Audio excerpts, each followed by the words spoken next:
morning. Sorry about the little delay. We were having a little bit of technical difficulties, but we're all ready to go. So I'd like to welcome everyone to the Woodhaven Lakes Association Annual Membership Meeting, Sunday, August 24th, 2025, 11:30 a.m. I'll call it to order and I'll ask for a roll call for the board members. Chris Collins. Here. Diane Connolly. Here. Harry Kopel. Here.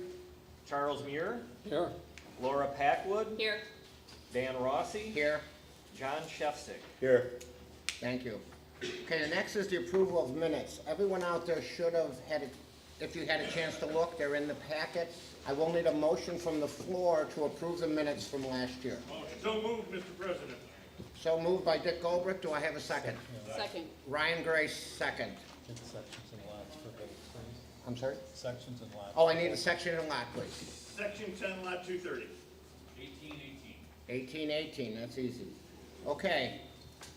Any questions on the minutes? All those in favor of approving them, please say aye. Aye. Opposed or abstain? All right, motion carries. Next item will be the treasurer's report, and I'll turn to Laura. Thank you, Mr. President. Okay, we're going to start on page 15 of your annual report.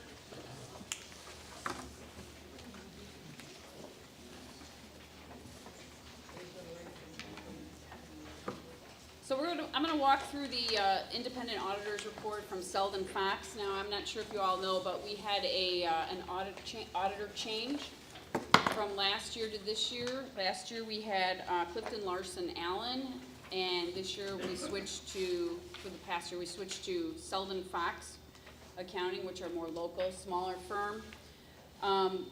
One of the things that I wanted to point out about them, and we had some really good discussions with them. What we found with Clifton Larson Allen is they're a very big firm. They handle a lot of homeowners associations, particularly down in Florida, Arizona, your big communities, right?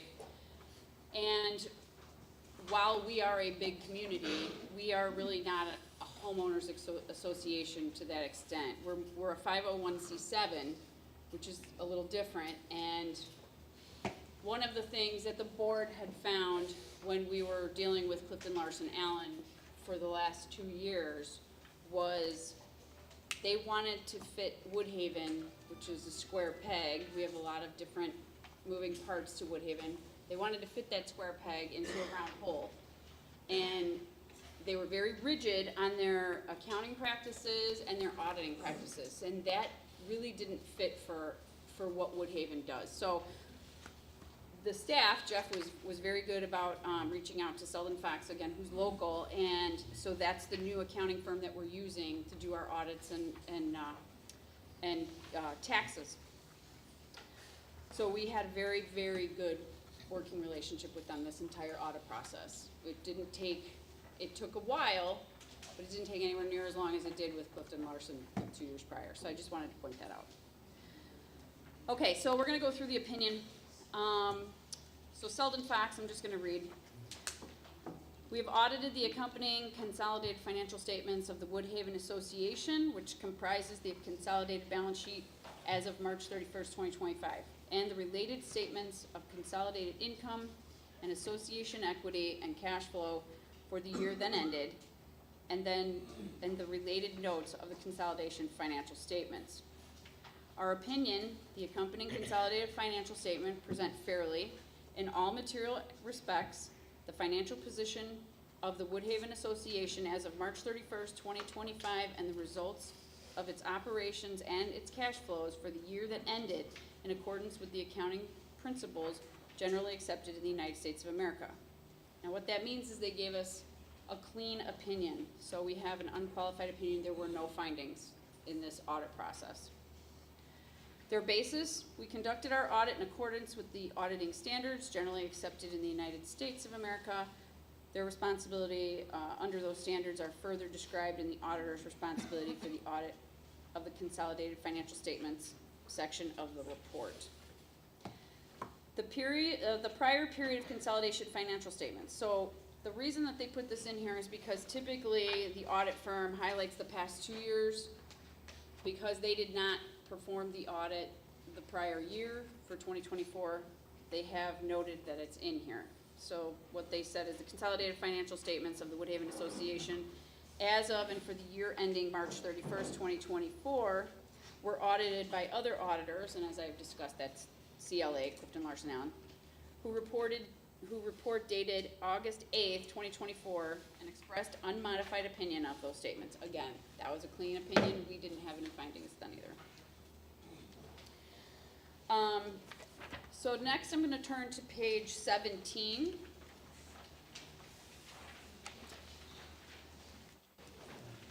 And this is the Woodhaven Association subsidiaries consolidated balance sheets for both March 31st, 2025 and the prior year, 2024.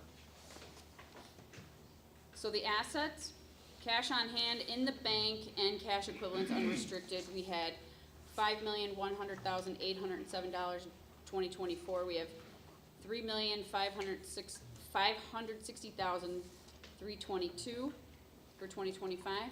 Cash on hand in the bank, restricted, was $1,097,309 2024, and is currently $1,417,708. If you look, we have interest-bearing deposits in banks and unrestricted, and we have also restricted. What I want to point out about these is that if you look down to deferred income under liabilities and association equity, so restricted funds and unrestricted funds, the deferred income, those are designated for future major repairs and replacements. And I know we talk about this all the time. I see it on Facebook, people talking about where are we going to get the money to fix this? Why are they going to spend this much money to fix things? That $16,596,452 that you see under 2025 column, that is designated for major repairs, which includes the pool, the water treatment center, and any other major projects that we have going on. If you want to look at more detail for that, all of that is listed on pages 27 through 30 of your report. So it lists what it does. 27 through 30 will break down each of those assets that you can see that are due for major repairs, including vehicles, furniture, equipment, building grounds, lakes. So just take a look at that. The water and sewer treatment plant is on page 29. Take a look at that. And it goes to page 30. I'm not going to go through them all, but you can go through them at your leisure. So our total liabilities and association equity for 2024 was $36,564,217. For 2025, we had an increase of $988,462 to $37,552,679. So I want you to make sure you're aware that Woodhaven is very financially sound. Okay. Next page, page 18, is the consolidated statements of income and association equity. Our total revenue for 2025 was $12,335,634. Operating expenses show let's try that again. $10,794,664 for a net income of operations of a negative $428,541. The total net income change between for this year was $198,654. The beginning of the equity year was $11,072,980, and the end of the year for 2025 was $11,271,634. Next, page 19 is the consolidated statement of cash flow. And one of the things I want to highlight on this page is the change in designated reserve funds. You'll see $628,742. So this line was added here, that's what we made this year just in, designated reserve, into our reserves. So we added $628,742 this past year. Okay, and I believe that is all I'm gonna go over for now. In the footnotes, there's a lot of really nice, they did a really nice, job of putting, like graphs in place, pictures. So it gives a good picture of where we are at on our investment securities. If you look at page 23, investment securities, letter B. These are all of the things that we have in investments as of March 31st when we close the year. And you'll see the totals right there. So we have $2,022,069 in U.S. federal agency securities for 2025, which is a significant increase from 2024, if you see. And then for, what's this one? Oh, that's just the difference, yeah, okay. And then on page 24,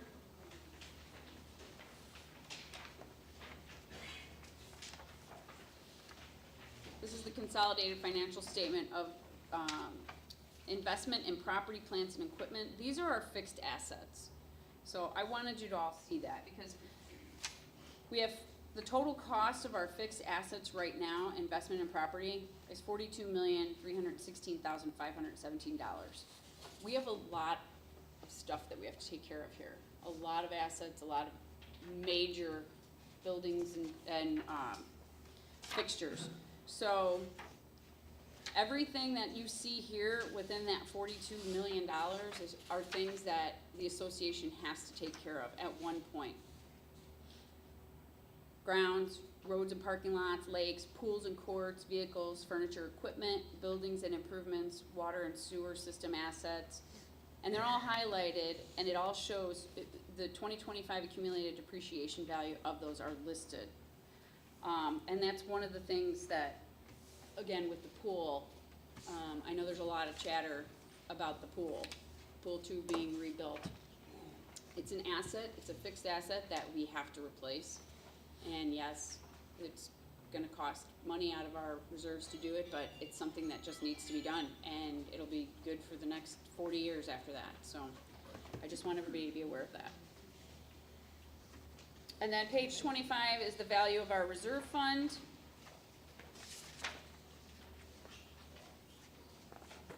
And it says member assessments under letter D, future major repairs and replacements. The association's governing documents requires that funds be accumulated for future major repairs and replacements.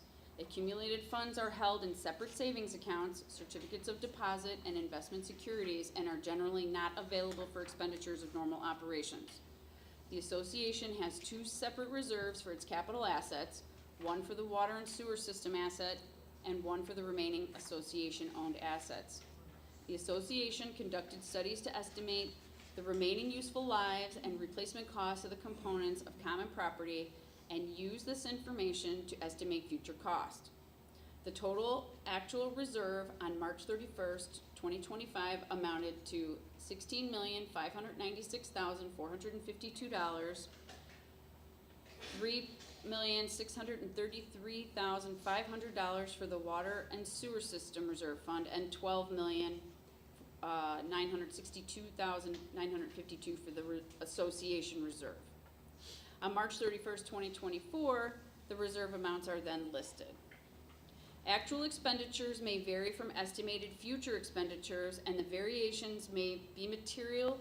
Amounts accumulated in the replacement fund may not be adequate to meet all future needs for major repairs and replacements. Again, if we're going to talk about the pool, what was actually shown as an estimate for the pool 10 years ago, even 5 years ago, may have changed significantly because of what's going on right now with the economy.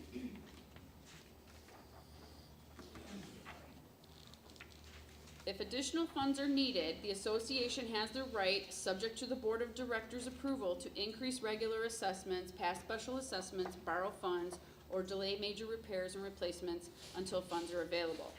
And we've been very fortunate to never have to put a special assessment on our property owners for any repairs that we've had to do. We've always just borrowed from ourselves through the reserve fund, and that included the tornado in 2015. The association recognizes revenue from members as performance obligations that are satisfied. A contract liability is recorded when association receives payment in advance of the satisfaction of performance obligations related to the replacement fund assessments. The performance obligations related to the replacement funds are satisfied when these funds are expended for their designated purpose. And what that means is, when you expend it, that means you have to spend it. So if we have something that needs to be fixed or replaced, that money has to come out of the reserves. So when you see high dollar improvements that are coming forward, and the water sewer treatment plant is gonna be one of them as well, please keep in mind that this money is being allocated already. It's not coming from the property owners directly, and there won't be a special assessment put on any of the property owners. Our assessments are fixed for 3 years, and that's the way it's going to remain. All right, I just want to finish up with long-term debt, which is letter E. The association's detailed financial statements include an internal loan obligation due to its restricted reserve fund from the purchase of the water and sewer system assets in 2008. The internal loan has a balance of $3,677,923 and wait. Oh, that's as of 2025, yeah. And then it was $3,870,888 as of March of 2024. Principal and interest payments of $348,225 were applied against this obligation in the years ended 2025 and 2024. The term and conditions of the 4% fixed rate to the outstanding balance, which is scheduled over an amortization period, will end on April 1st, 2038. So, just so that you know, we do have long-term debt, and it does get paid, and that is detailed on page 20, the end of that is detailed on page 26. Entries associated with the internal loan obligations are eliminated through the principles of consolidation. And that is all I have. Thank you, Laura. You're welcome. Okay, next we'll move to the executive director report. Thanks, Dan. Thank you, Laura. I'm gonna get up and move around. I know this is carrying everybody a little bit. Sam, does that mic live? Okay, all right. Yeah, go ahead and get the website up for us. I want to thank everybody for coming today. I know there's a lot of better things you can be doing. Does that come out, Sam? Yeah. Are you sure? I'll let you do it so I don't break it. All right, I want to introduce, I'm Jeff Hickey. Okay, I'm Jeff Hickey, I'm your executive director. Sam Owens is our IT manager. He's going to be helping me today with some of the things I want to talk with you about. Some additional staff members, we have Wayne Lawshaw, our lieutenant in public safety. Justin Rodriguez is our director of resource operations. Greg Dimick is our general manager of maintenance services. Randy Taylor is our general manager of member services. Is this working now? Yep. Okay, that'll help. All right, perfect. Amy Ackert had an unfortunate accident yesterday, so we're wishing her well and a quick recovery. She sprained her ankle and probably broke her foot, or she would be here. She's our general manager of business services. If you were here last year, I talked about some of Woodhaven's history, some of the different things, and I'm going to try not to go too long today. I want to really kind of tag team on what Laura was talking about with our reserve fund. And the first thing we want to do is bring up our website, Sam. So, a couple things that I want you to know. I mean, there's a lot of information. And we're not gonna go through all of it. I mean, our budget Bible's in this book. We put it together every year, we update it every year. We make adjustments to it. And some of the things that Laura's touching on that we are making adjustments to are these projects that are coming forward that are costing us considerably more money than what we had allocated in our plan. So we are gonna have to make an adjustment. Okay, so my main objective is sometimes we get a lot of questions about, you know, where's the information and how can I get information about the budget? So first thing, Sam, if you can go to our I think our events and information page, go down to our publications, maybe where's the publications at? There you go. And go to the news and leisure times. You don't need a password to get into here. We have a history of all of our Woodhaven news documents. If you want to get a quick 12 or 15 page summary on our budget plans for the last 5 years, find the December issue every year. In the December issue every year, you will find the outline that we present at our budget hearing, and it explains a lot of things, and that's intended to condense the hundreds of pages that are in this document into a smaller summary. So anything you need to do, we keep a history, so you can open that up. I don't care, pick one, Sam. And that will tell you what we did. If you scroll down, you got a nice picture of Harry. That's my picture though, on the top, the winter picture. Oh, that's a wonderful pick. Thank you, Nancy. All right, scroll down, Sam. Find the budget stuff, all the boring stuff. There you go. You get into the budget stuff. So that provides a summary. It kind of outlines what we're doing. What I want you to understand is our information's constantly changing with this. So we'll put a plan together. If you look at this plan in 24 and you compare it with the plan in 21, you're going to see that it changed in those 4 years. And that's always going to happen. Now, if this is not enough information for you, Sam, let's go to the owner's site of the website, please. So we got to get out of there and go back to the home page and click your owner's site. You'll need a login and a password to get into this location.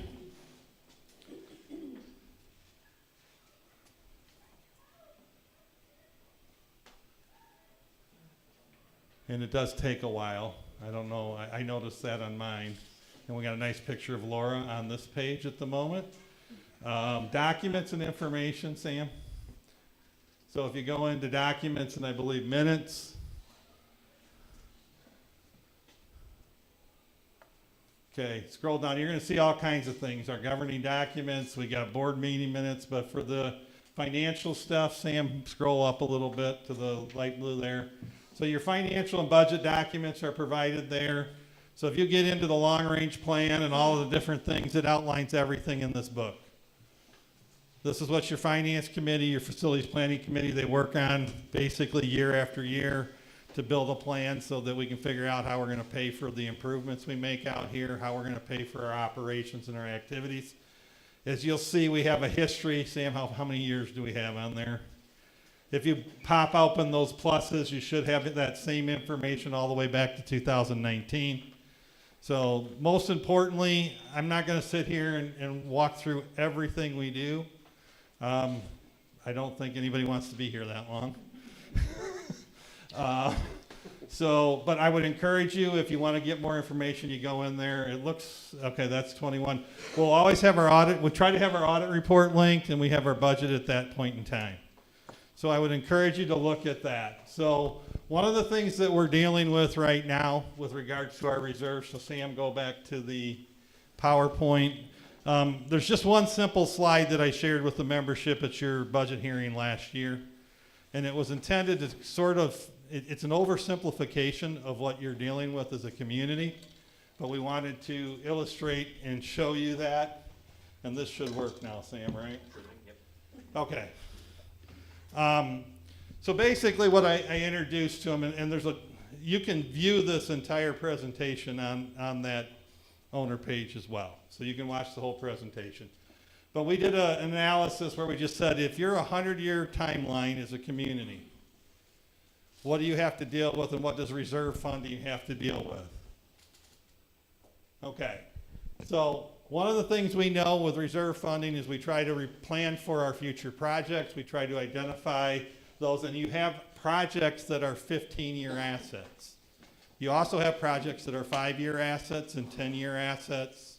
You have some that are 20 and 25, which we'll talk about. But in 100 years, that asset gets replaced 6 or 7 times. 5-year asset gets replaced 20 times. And so we have to deal with those kind of assets. Those are vehicles, those are smaller type, generally smaller type stuff. But one of the things that I guess I would want to share with you is when I started building these plans for the association, our road system was a 12-year asset. That's how long it was. So it would have fallen in this 15-year window. Now our roads last longer than that, fortunately. That's what's allowed us to push things along and maybe not keep the assessment as high as we previously projected. If you look historically at what our assessment was and what our plans were, we have been able to beat those assessment plans in the past. Now we're dealing with a different environment today, and that's something we're going to talk about. But then if you add in, 25-year assets, and then potentially you have 50-year and 60-year assets, there's maybe some 75 or 80-year assets that you're a part owner of. And so eventually those things come to terms where you have to do something with them. So our Pool 2 facility is one of those assets. Our wastewater treatment is another one of those assets. Our water treatment facility is another one of those assets. So what we know is this is where we're at in this 100-year timeline. This is our 15-year window that we use to analyze and project where we think our reserves need to be, how we're going to fund our future projects. And so what you want to see is you're going to have a lot of assets that are stacking up, which is what's going to put pressure on us to have more money available to take care of some of your bigger assets. Combine that with the last 3 years of national state information where you've seen we've had probably some of our highest inflation in the last 3 years. We've managed to keep your assessments the same because we were on that 3-year plan, and we've been able to get through it.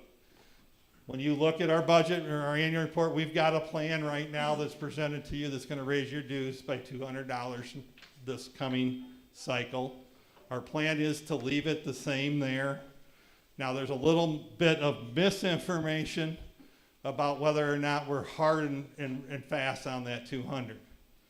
The impacts of the pool, some of the impacts of the other things will have an impact, and they will apply upward pressure to what we need to do. What I told the the facilities planning committee is right now we had in our plan about $5 million for the pool project. The plan that's in place that we're looking at has an estimated engineer's estimate of about $8 million. So that's about $3 million more. Hold on, Mike. You can get up off the floor. You'll be all right. We'll manage. It'll be fine. So basically what a $3 million adjustment is if you divide that by 6,000 lots, that's where the $500 number comes from. But the good thing is because you have $17 million in reserves and you've got a plan in place, you don't need all $500 right now. And you're going to be building an asset that I hope it goes longer than 40 years. I'm hoping for a 50 or 60-year asset. But you have 50 years. I understand. We have a 50 or 60-year time period to kind of work that into the plan. And so what we've devised and developed for you is kind of on the simplified basis of this. This is what you're dealing with as a community. This is what we are faced with. And every community that's 55 or 60 years old has the same problem. The community I live in doesn't have a pool anymore because they didn't fund for their pool. They're now trying to do fundraisers to rebuild a pool.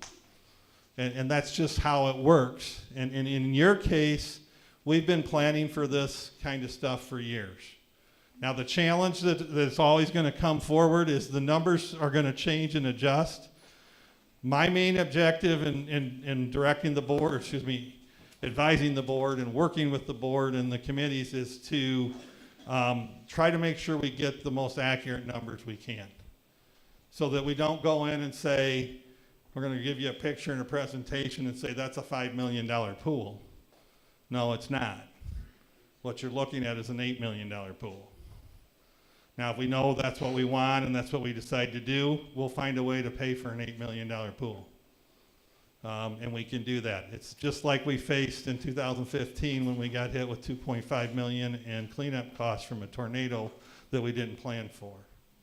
We found a way. We did some things, we found a way to get through it, and we did not raise your assessments to do it.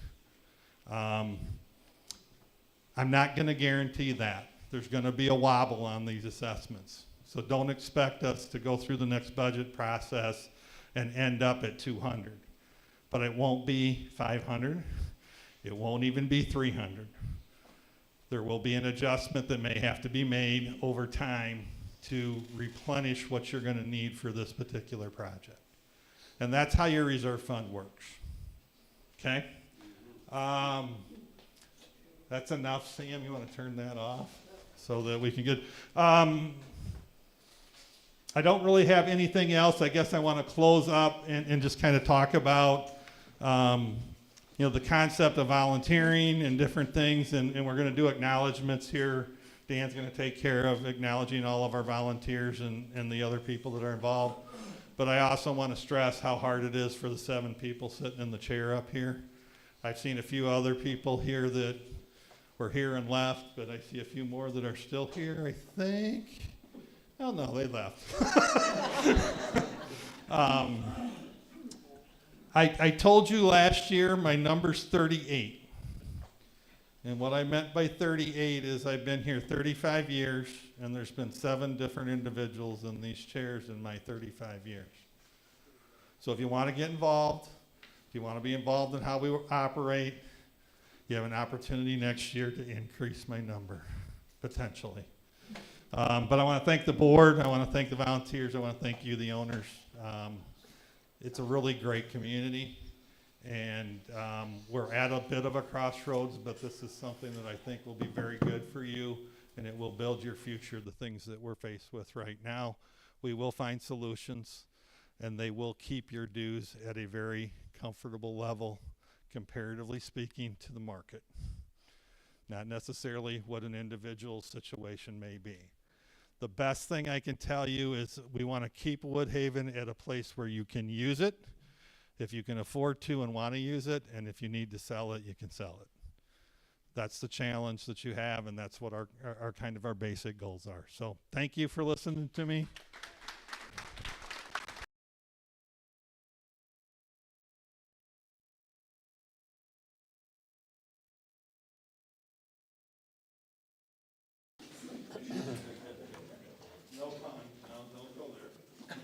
Okay.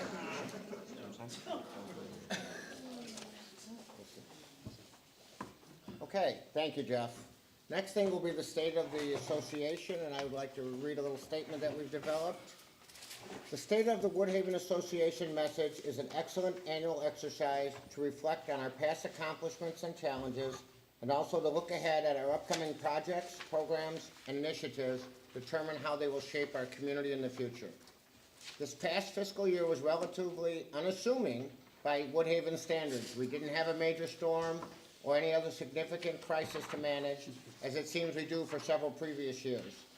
But an unassuming season is still a busy one that requires teamwork, time, and efforts by your board, committee members, and staff to keep Woodhaven running effectively and efficiently to provide the excellent level of programs, services, and amenities that you come to expect.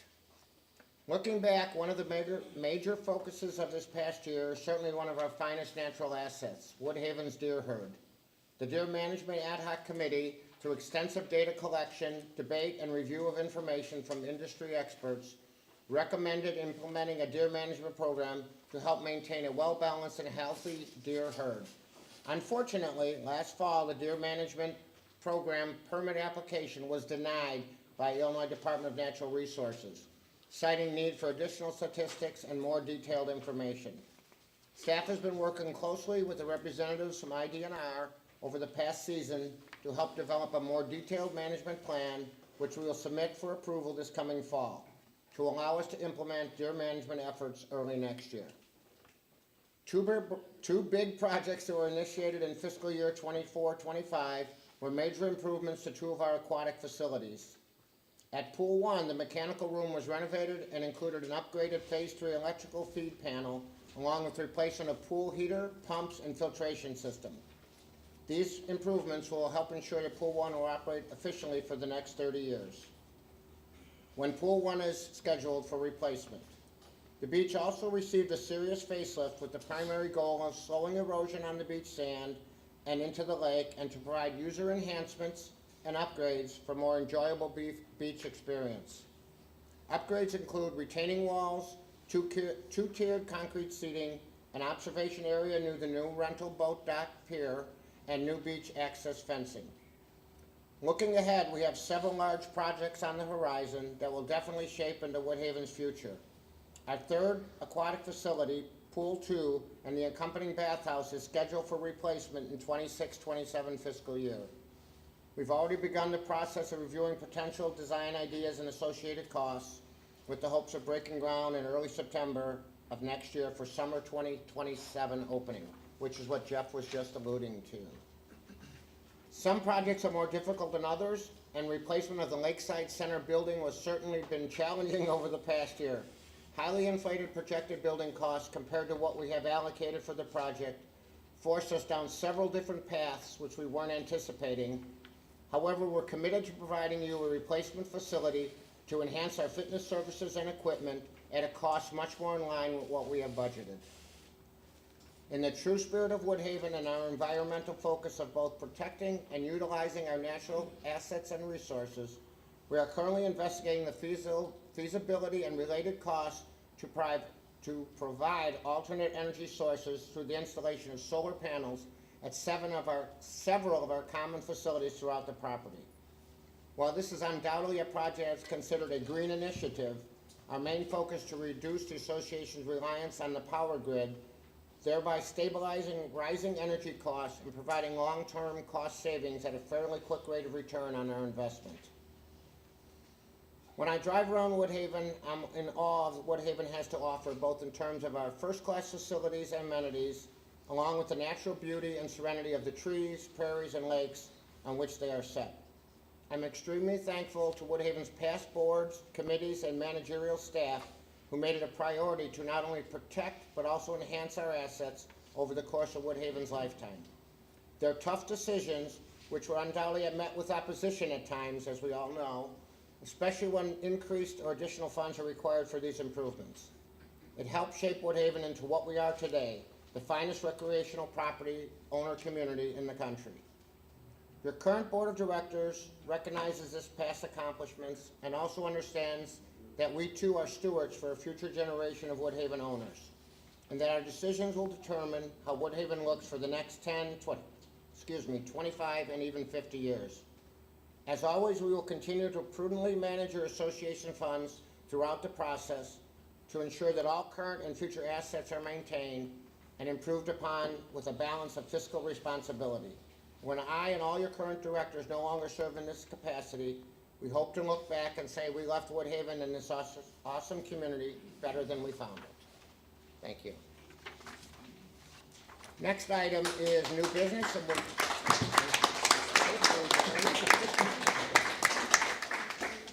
Next item is new business, and we'll go back to Jeff for solar panel discussion. Okay, so we have some slides, pictures over here that show you the proposed locations and the panels and where we're working on those. I've got a memo that was prepared to the board and presented to them at their August 12th meeting. So I'm going to read through that so everybody can hear what kind of our objective is and what we're looking to do with this project. This memo was provided for review and study by the board of directors prior to the annual meeting. Our goal is to confirm the proposed solar improvements we plan to present at the annual meeting, which that was done.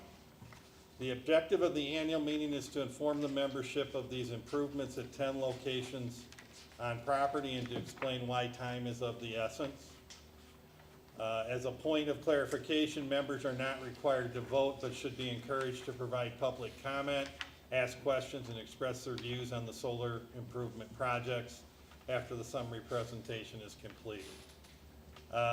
So in our summary spreadsheet, there's several copies you can take a look at, and again, we'd encourage you to ask questions and share your thoughts with the board as they consider the project. We've provided an updated summary worksheet that shows 10 potential locations for solar improvements. Those locations are the administration building, the family center pool 2 area, main gate, pool 1, maintenance, recplex, general store, service center, the water plant, and the water tower. The estimated cost to make these improvements is $1,157,898. State and federal subsidies are estimated at $490,928 from state programs and $339,630 from federal programs. In order to receive the federal funding of these projects, the projects need to be substantially completed by June of '26. So the net funding required for after credits is $327,340. We estimate the payback on that balance at less than 5 years. The improvements are projected to generate approximately 500,000 kilowatts annually. This represents about 43% of the kilowatts used by the 10 facilities and about 32% of our entire kilowatt usage in the community from all common property locations. Data sheets, there's also that information available for anybody to take a look at, but there's individual data sheets for each location, been provided by the Aero Group. What we do know right now is that your ComEd base rates have gone up 20% this year. So we're already experiencing a 20% increase in part there. Our current aggregation program runs through December. And the new rate is gonna be 7.71 cents for the new aggregate rate, which is about 20% higher than our current rate. So we know that we're looking at least a 20% increase. Capacity charges are the biggest issue that ComEd is sharing with us, and that they're talking to communities throughout the state, the nation. I mean, they're talking about this in Pennsylvania, New Jersey, Illinois, all kinds of locations. The capacity is what they're most concerned about, is that there's too much demand and not enough capacity to produce that energy that they need. And so that's driving some of this rate increase. We are estimating that once all of those go into effect, your annual savings is gonna be between $80,000 and $90,000 a year with the solar panels, and your payback could be as little as 3.5 years.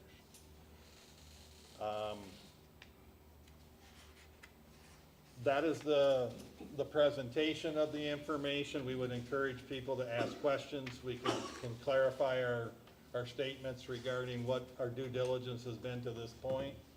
But I think our objective today is to get feedback from you, the members, as to how you feel about moving forward with a project like this. I think the most important thing in terms of this is the timing. Is if we don't get the federal credits, we would probably not recommend this project.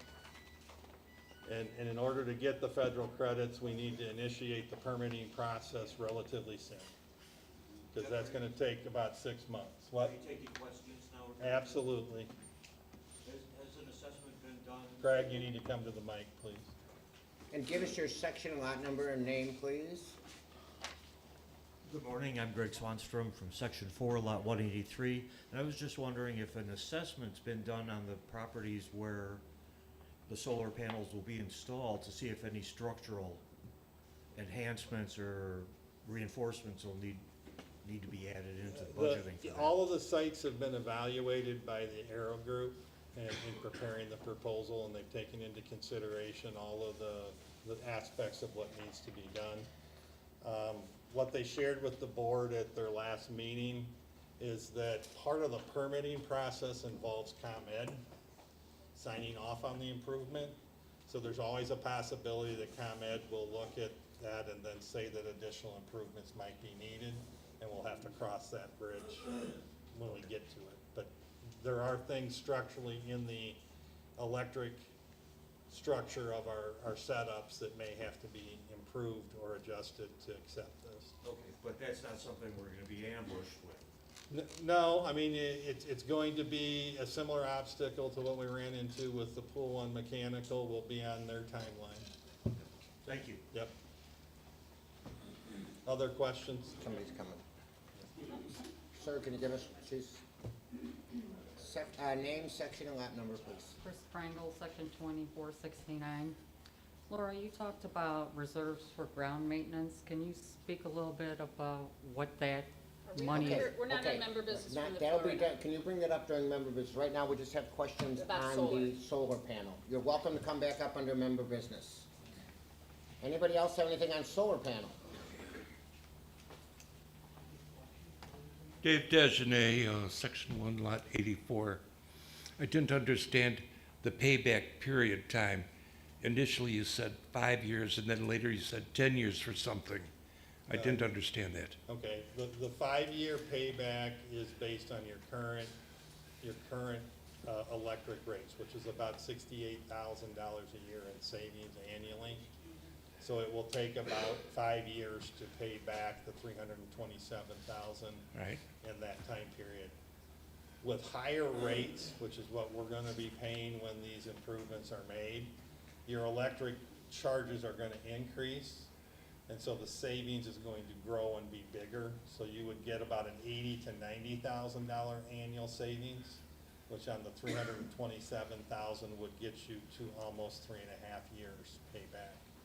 Because you're gonna have to pay more electric in the future, Dave, you're going to get a bigger savings in the future if you. But your payback from your initial investment would be covered in approximately 5 years? Is that what you're saying? For the current rates that we are paying. Correct. For our future rates, it's gonna actually be less than that. Well, then the future rates you're taking into consideration are rate increases within the next 5 years? We already know we're gonna experience a 20% rate increase next, we're already experiencing a 20% increase for Thank next you. year.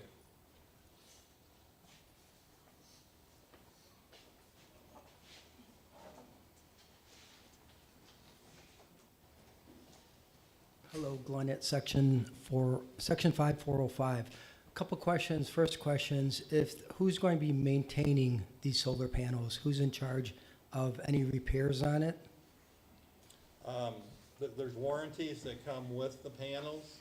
The Aero Group will install the panels. It will be our responsibility to maintain them, short of any warranty issues. Okay, so if there was a storm that came and destroyed it, we would be in charge of replacing it? It would be added to our insurance, and it would be something that you would have covered by your insurance. Okay, and what about the safety issues on it? What you have to clarify, what would be the safety issues? If there was a problem, leakage or anything on, I don't know if you guys have done any research on it as far as any damage and, The due diligence we've done is that the panels don't have any kind of fluid involved with them. They're basically a heavy metal product, mostly aluminum and other metals that can be struggled. The actual panels right now are, as far as disposing them, but that's what we know in our due diligence. If they were damaged, they're under warranty. Greg, do you remember was it 25 on the panels? 25 on the panels, correct? And then the workmanship was 5 years? Yeah, the other issues that you have is, Greg, I gotta lean on you again. What is the device that runs the 4 sets of panels called? I believe it's an inverter. An inverter, that is correct. So the inverter is what takes the energy from the solar panel and converts it to a process that can pass it on to the meter. And I believe that's the other item that we would have to be concerned with. I believe they're around a 15-year life estimated on those. The upside to them is that there's an inverter for every 4 panels. So wherever we have these set up, if one inverter goes down, you'll be limited to only having to fix that inverter. But those are that's the due diligence that we've obtained from this process. okay, thank you. You bet. Anybody else about solar panels? Do you have anything else, Jeff? No, I think you want to let them know what you plan to do. Well, we will be at the, it is on the agenda for the 1 PM regular board meeting. So if you're interested, we'd ask you to come and listen and make any comments or discussion you would like to have at that point. Anybody else on it? Okay, we'll move on. Next item is acknowledgements. I have to tell you, the board probably couldn't operate like they do without all the committees we have. They do so much work, so many volunteers. It really makes our job easier. We have probably 50, 60 people, maybe more, that work on these committees, and they meet 7 to 10 months a year, at least once or twice a month. So they do a lot of work, and that's why I'm going to acknowledge them now, and I'll read them off. If you're here when they read your name for that committee, would you please stand up? I would appreciate that. I'll start with ESAC Board of Review, Mary Muir. Kurt Benda. Dick Goldbrick. And then we have Dave Fozzie, Darlene Singleton, Neil Smith, and Judy Gonzalez. That's the Board of Review. Next Board of Review is Public Safety. Patrick Slyke, I don't see him here. Okay. Florentine Arguin is not here. Heather Hansen is not here. George Medker is not here. Louise Nictora is not here. Sue Rossi is not here. And Don Terry, who actually has resigned at this point because he has sold his property. Facilities Planning, we'll start with Charlie Muir. James Dow. Jose Gonzalez. Dana Wayne. Paul Zutton. Kim Norwood. Peter Kroll. Peter. There we go. And Mike Westfall. Finance Committee, we have Laura Packwood. And then we have Diana Fontanez, James Parker, Maureen Draganowski, Colin Adams, Mark Friedman, Nancy Roca, Jim West.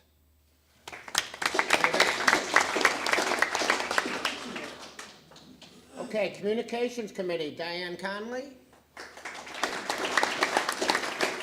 Michael Flanagan, I saw him, there he is at the table.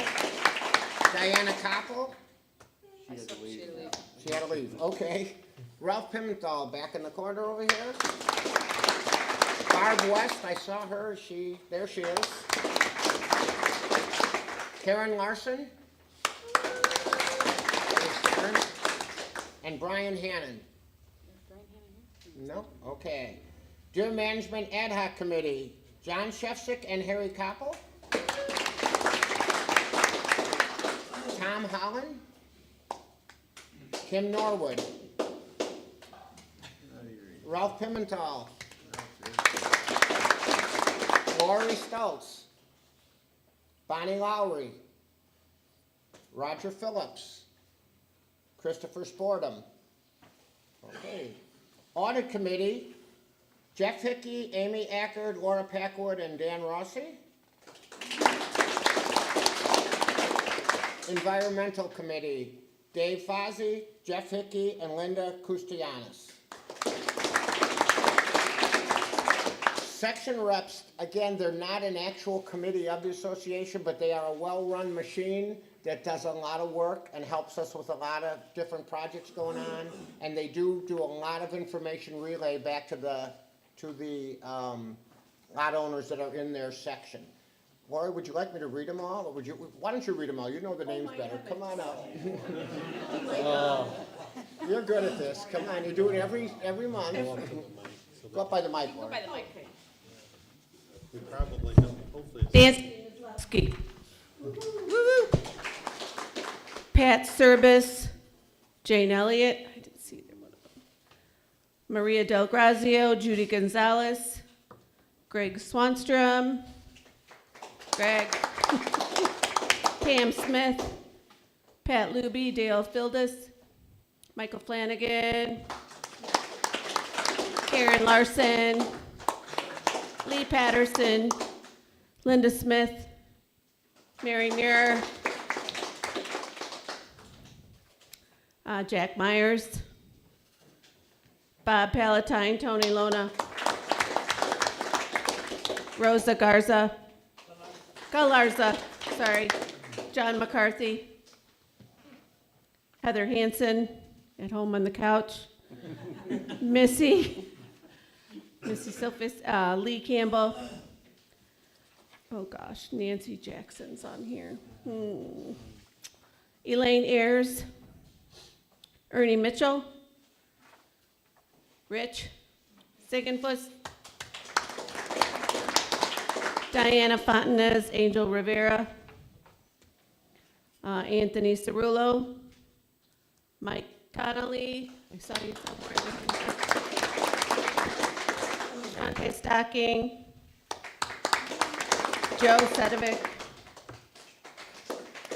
Kim Gibbous, I saw you somewhere, but she's gone, okay. Brenda Chris, Rita Olson, Phyllis Sipple, Ryan Davidson, Jackie Falk, Donna Sportum, Milagros, James Robinson, and Art Orsini. Thanks, everybody. Okay, that's all that we have for committees. I do want to remind everybody, in, I want to say September or October, we'll be putting out a notice for everybody. We will have some openings on some of the committees, and it's the year where everyone reapplies that's currently on. So if you're interested in serving on a committee, please watch for the article. It'll tell you how to apply. There's an application you can fill out, send it in. The board will review all of those, and then they will make their new appointments probably in January. And there's also 3 sections that do not have section representation. Section 18, Section 19, and Section 28 do not have any section reps. So if you know anybody in those sections that are interested, let them know. Yeah, actually, if anybody's here from those sections interested, please check with Lori before you leave. She'll be happy to get you all the info to get you going. Okay. Next is member business from the floor. Please, again, I'll remember to give your name and section and lot number when you come up.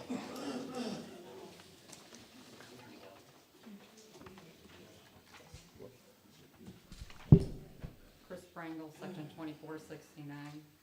Laura, when you were going over your financials, Reserve? you talked about the grounds reserve.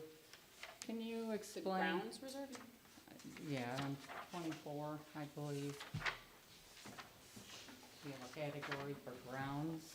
Well, Okay. Can you try to get a little closer to the mic and see if that helps? we have, are you talking about on page 24, the fixed assets? I'll repeat the question. She's asking about Talk what, about investment in property, plant, in the budget, there's a Yeah. line item grounds, and she wants an explanation of what that means. Jeff, you wanna explain grounds? In our fixed assets? Isn't that the common ground areas?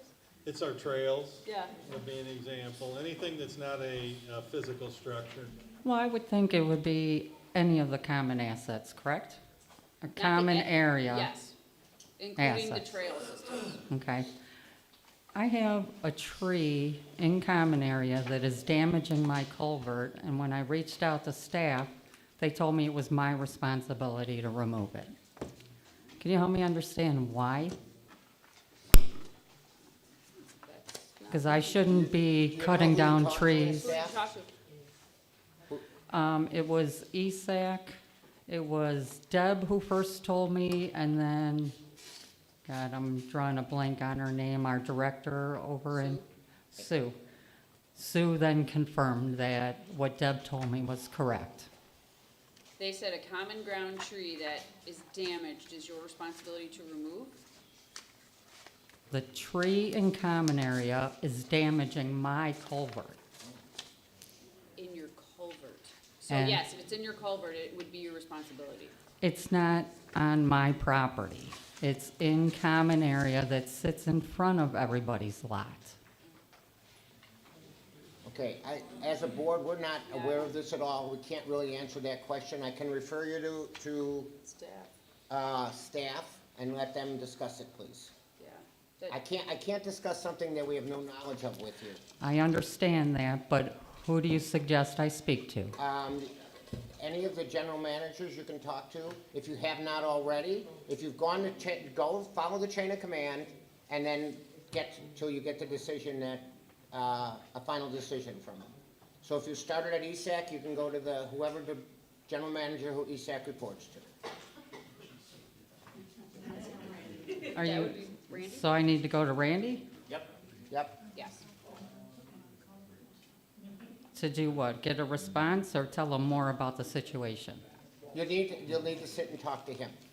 That's all I can tell you at this point. We can't address this at a board level at this time. Okay.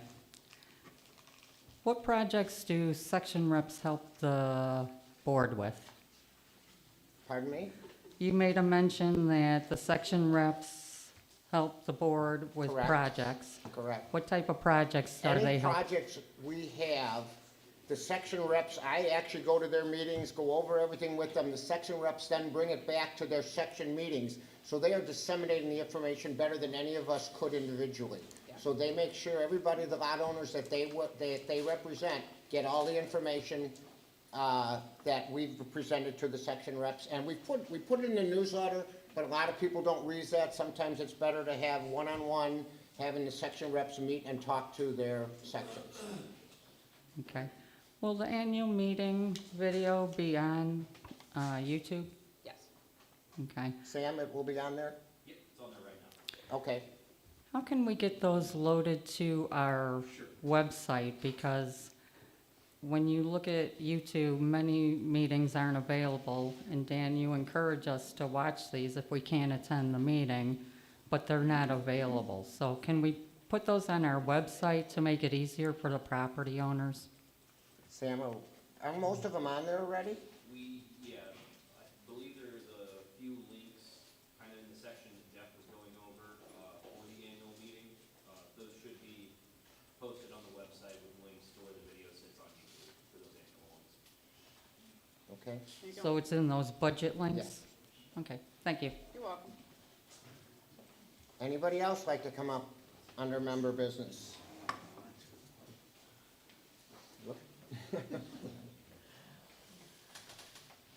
Dina Barlow, Section 24, 88, and 89. I can't be the only owner from Florida who's ever faced this situation. We bought a golf cart last year. Illinois, Florida don't have reciprocal agreements. I can't use my property address here to register my vehicle. I can't register it in Florida because it never goes home to Florida. It stays here all year. Many communities here in Illinois issue passes for golf carts just to be used in their community. I spent hours with the DMV, and the wonderful people in Princeton spent hours talking to Springfield. I got my title, and my title says, because I had to use my niece's address here in Illinois so I could register it. I got insurance, no problem, but I couldn't register it here without an address. Is there any way that we can have a pass like a lot of the villages use so that I can drive it in Woodhaven without having to register it with the state of Illinois? Because the state of Illinois said, you don't need a license plate, and yet amazingly they sent me one. And the common comment at the registry was, oh, we know Woodhaven. I was like, I spent hours of my life between Florida and Illinois. I will never get back trying to solve this problem. And I'm just afraid at some point they're going to say, no, we didn't mean you could have this. Is there any way in the future we could look at a pass that's just Woodhaven? I'm not taking it out of here. It's not being driven on any of the roads outside of Woodhaven. I use it to go to the laundry. I use it to come up here. It's just something for future consideration. I'll be happy to do a speak back sheet or whatever it is on this. That was my first Yes. recommendation, do that. Second thing, is it an LSV? Yes, It is. it is. And Illinois is telling you you can't register it because you Of don't your have an Florida Illinois address? register? It's, I'm not even considered, they didn't even put LSV on my registration. They finally sent me the title. And the title says, I don't need to register it, but they sent me a license plate at my niece's home, because that was the only state address I have. This is the most. So you have a license plate for it, you have a They, current apparently, my registration license sticker? plate is sitting at my niece's house in Princeton, right now. This is, and when you look at it, I'm listed under motorcycles. Oh, you don't have an LSV plate? No, because it doesn't go any faster than what this thing goes. This is really truly an LSV. This is the most insane thing I've dealt with, and dealing with Florida on it was even harder. Because unless I bundled everything in my life and promised to bring it home to Florida, Okay. it wouldn't be covered. I'm not sure what we can do. I will, again, Okay. ask you to talk to staff, but basically our rules say it has to have a license plate, a current license plate for an LSV. Right. And it has to be insured.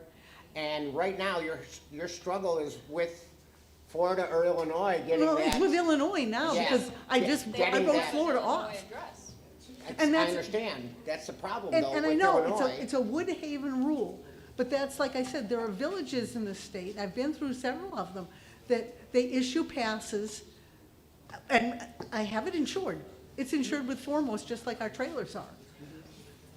But because Woodhaven won't let me use my lot number to register this thing, Okay. it's just something, I'll Let's put see. it in a speak out sheet, but it's just something Put that in so I'd love staff to and see they it can address it considered. and talk to you. How's that? Great, I would love it. Okay. Thank you. Thank you.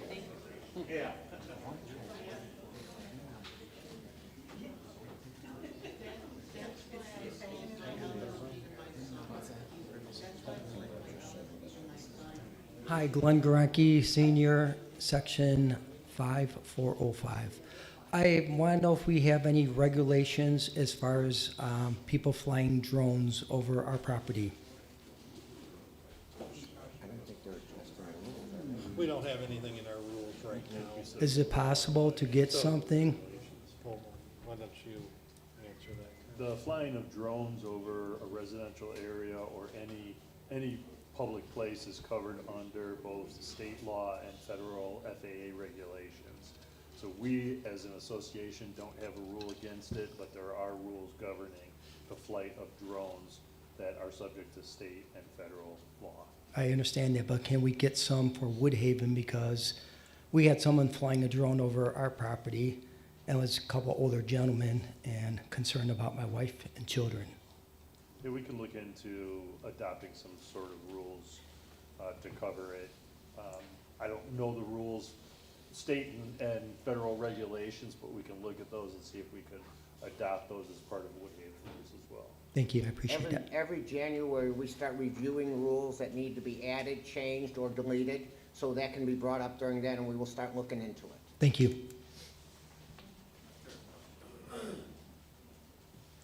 Anybody else? Okay, do I have a motion from the floor to adjourn? Mike Conley in the back, and who's our second? Say it again, please. Nancy Maslowski. Okay, thank you. Thank you, everyone, for coming. All in favor of adjourning, by the way.